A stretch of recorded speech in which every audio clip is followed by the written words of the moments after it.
Alright, welcome back to my channel. Hi, Ready. In today's video, we are going to see an important concept when it comes to machine learning. We are going to see the important metrics of linear regression. That is all you need to know about linear regression. The one key mistake that most of the beginners make while learning linear regression and other machine learning algorithms is not learning the metrics clearly, not trying to understand what is actually going to happen when you just import and use an important library that is coming under a particular algorithm. So in this video, we are going to clearly understand all the important metrics that is there under linear regression. So it's very much important when you solve a real world problem. Without any delay, let's get started.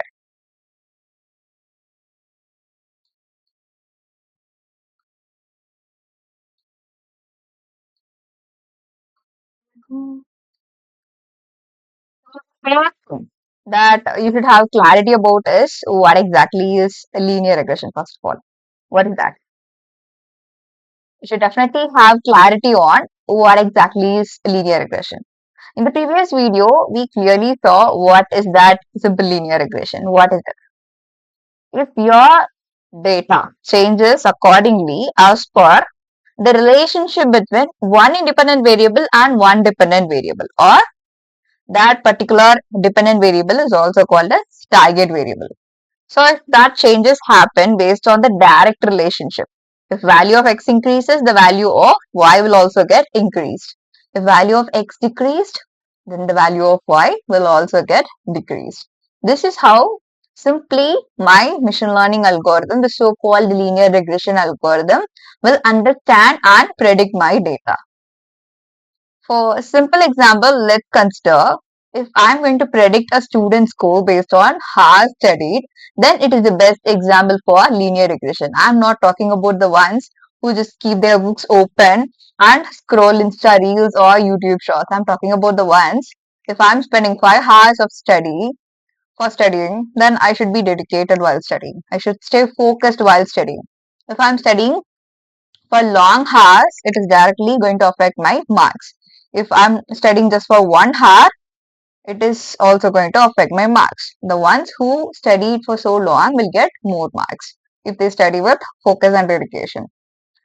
So this is going to be a best example for linear regression, because here x is an independent variable. Based on this independent variable, my dependent variable marks is going to be different.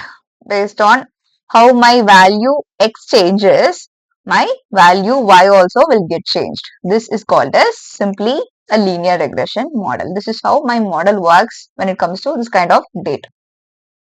Now, let's try to understand how the calculation is happening.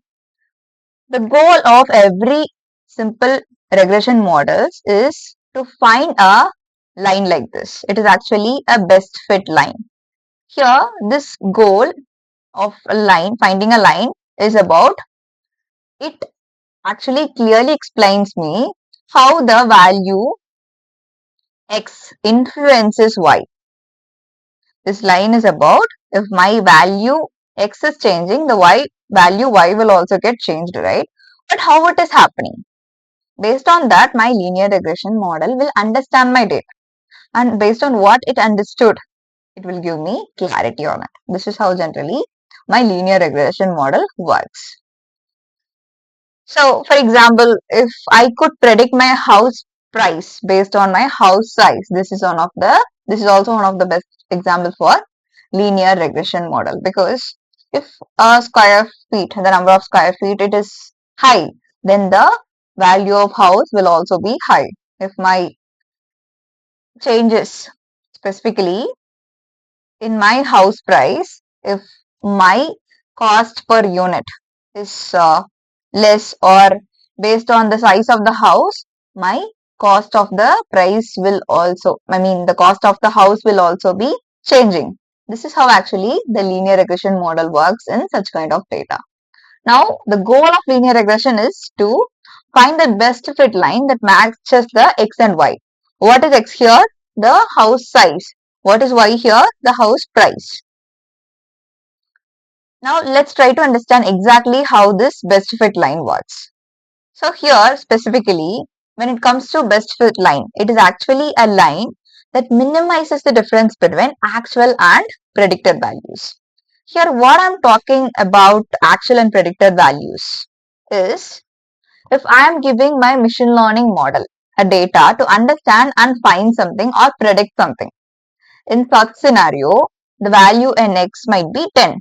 The value in y might be 15. So this is what I'm going to use for training my model. If I am again giving 10 as an input to my model, it is actually a new data. It should give my output as 15 instead of it gives 14. Now there is a difference, right? One value is different. Now the goal of best fit line is to minimize the difference between the actual and the predicted value.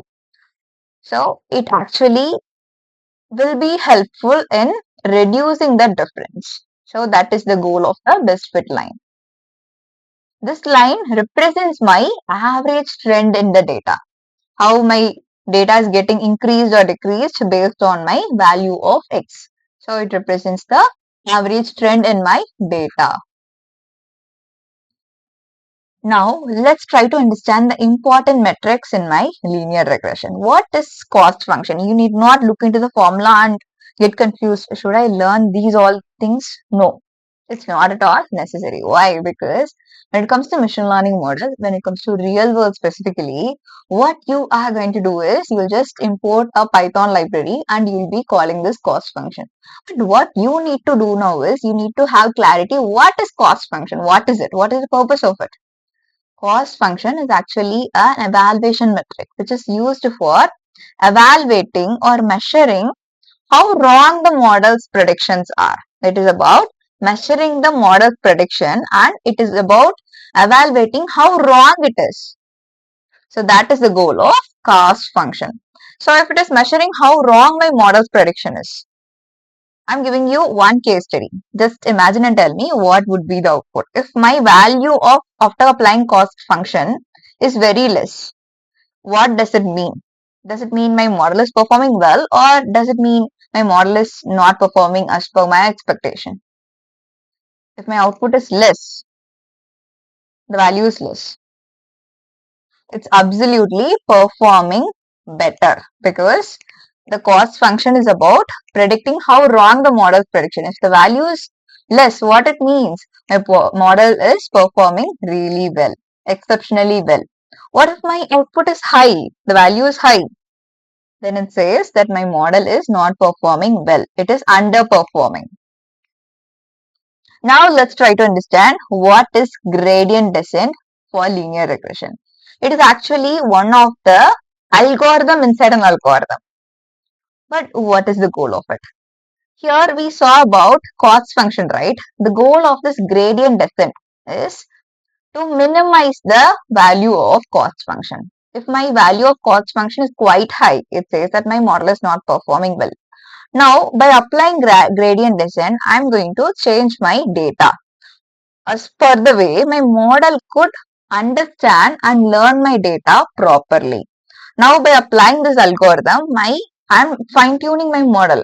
My model is going to perform better. In such scenario, the output of the cost function will get reduced. So gradient descent is about following these three steps. First, we'll start with random values for parameters for every values here. Then we will be calculating the error. That is the second step.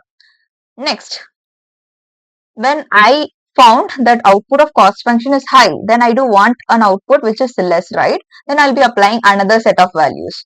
That is why I've given here as updating parameters step by step to reduce error. First, we are going to apply a value, then we will see the error. If error is less, we'll be leaving it as it is. If the error is high, then we'll be applying another value until we reach our goal of getting very less value for cost function as an output. So if you want to understand gradient descent clearly and conceptually, just look into the diagram. Just imagine you are standing at the top part of this hill. Now you need to walk downhill to reach the lowest point of this valley. So whenever you step forward, you are getting closer to the minimum error. You are getting closer to the target. So when you get closer to the target, it reduces the error level. So it minimizes the error. So until you reach the target, this algorithm will be adjusting the slope and intercept until predictions are optimal. Until you reach the target, the slope will be different, right? The shape will be different. So this particular algorithm will take care of that, changing the slope, shape and everything until you reach that destination. So what is it?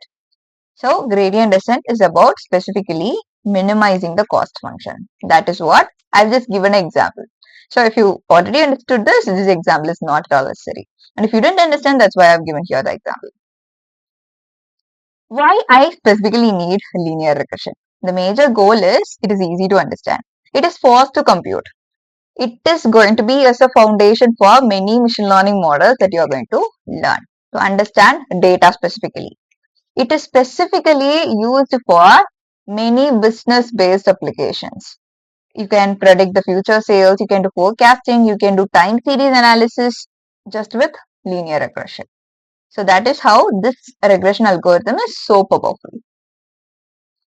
Now, let's try to understand the evaluation metrics of linear regression. R squared value and root mean squared value. The one thing that you need to keep in mind is R square is like an accuracy. It is like getting marks in the examination. So it has output that ranges from 0 to 1. When my output is around 0.7, 0.8 or 0.9, it says that my model is performing well. It is like my accuracy. And now, what is RMSE then? RMSE is like an error. When my value is very less, it says that my model is performing well. So what is coefficient of determination? R square value is also called as coefficient of determination. If my value is close to 1, then it says my model is performing well. If my value is close to 0, if it is less than 0.5 or something, it says that my model is not learning properly and it is not predicting properly. What if my RMSE value is high? RMSE is about an error. It is about how much of error is there inside my data, how my model is not performing well. So if my RMSE value is less, it says my model is performing well. If my RMSE value is high, it says my model is not performing well. It is not properly understanding it. It is not properly predicting it. So RMSE is like an error and R squared value is like a score. So assumption of linear regression, that is something that you should clearly understand. In such case, if before doing some task, you will have some assumptions like this is something that is going to happen. These are the steps I'll be taking. As similar to that, linear regression has some assumptions when it comes to providing a data. Whenever you provide a data, these are the things that my model already believes in it. That my model has linear relationship, which means if my value of x increases, my value of y also increases. So it has direct relationship or linear relationship. The second assumption that it has is it has no multicollinearity. In case if I have four x values, I mean four independent variables and I have one target or dependent variable. In such scenario, the four independent variables should not have any relationship. If it has relationship, it says that it has multicollinearity. If it doesn't have any relationship, it is called as no multicollinearity. Why do we need this is because if it has relationship, the independent variables has relationship. It says that my model couldn't understand properly because based on these values, I'm going to predict my target, right? So that is why. So it assumes that my data doesn't have any multicollinearity. The third thing that you need to clearly understand is homoscedasticity. Just by looking into the name, you might get confused. What is this? What is actually happening here? It is actually a simple concept. Just the name is quite confusing and quite different from another names. So what exactly is homoscedasticity? So it means that a model makes errors of similar sizes everywhere, not small in one place and huge in another. So generally my model will make errors, but what it assumes is it makes similar size of error every single place because it has linear relationship, right? That is what it is going to believe. So in such scenario, even if it makes error, the errors are going to be of similar size. This is the third assumption it will be taking. The fourth assumption is normal distribution of errors.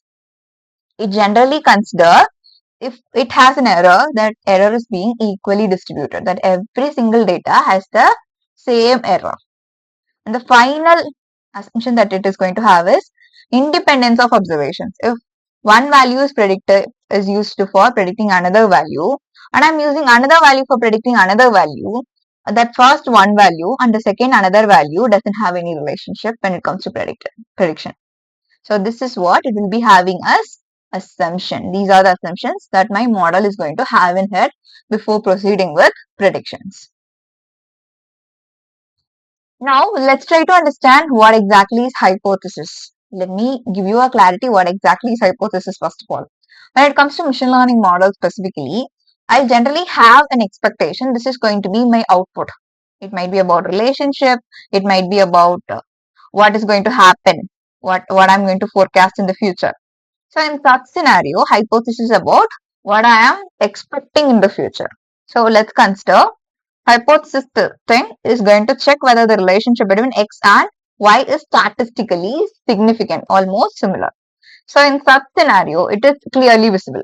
So in such scenario, you have two different type of hypothesis. One hypothesis, null hypothesis. The second type is alternate hypothesis. Null hypothesis means it has no relationship. What I'm expecting is not going to be there. And I mean, no changes are there in my data. But in alternate hypothesis, what I'm expecting is quite different. There is a relationship that is there in my data. The relationship exists. So what I'm expecting is going to happen. But in null hypothesis, nothing changes is going to happen. That is called as null hypothesis. In alternate hypothesis, the relationship there is a relationship. The relationship exists. That is called as alternate hypothesis. Finally, how will you check if my model is working well or not? So for that, you need to assess the model fit. For that, these are the important evaluation metrics that you need to keep in mind. The first thing is R squared value, then residual plots. It means the error values. I mean the cost function. Then RMSE, root mean squared error. So R squared value, if my R squared value is high, what does it mean? My model performs well. Residual plots, what if my error is less? It says my model is performing well. If my error is high, then my model is not performing well. RMSE is also a root mean squared error value. If my RMSE is less, my model is performing well. If my RMSE is high, my model is not performing well because it is an error. So good fit means predictions closely match actual values. Whatever my model predicted should actually be close to the actual values there in my y column. I mean the dependent or target column. So these are the things that you should be keeping in your mind when it comes to applying linear regression. So I believe you clearly understood what are the metrics that you should clearly understand, and I believe you understood the concepts, what I taught in this video. If you have any doubts, without hesitation, drop them in comments. Without learning these concepts, if you try to apply linear regression or if you directly jump into solving problems, it is not going to make sense because these are the foundation when it comes to linear regression. So yes. Bye for now. We'll meet you in next amazing video.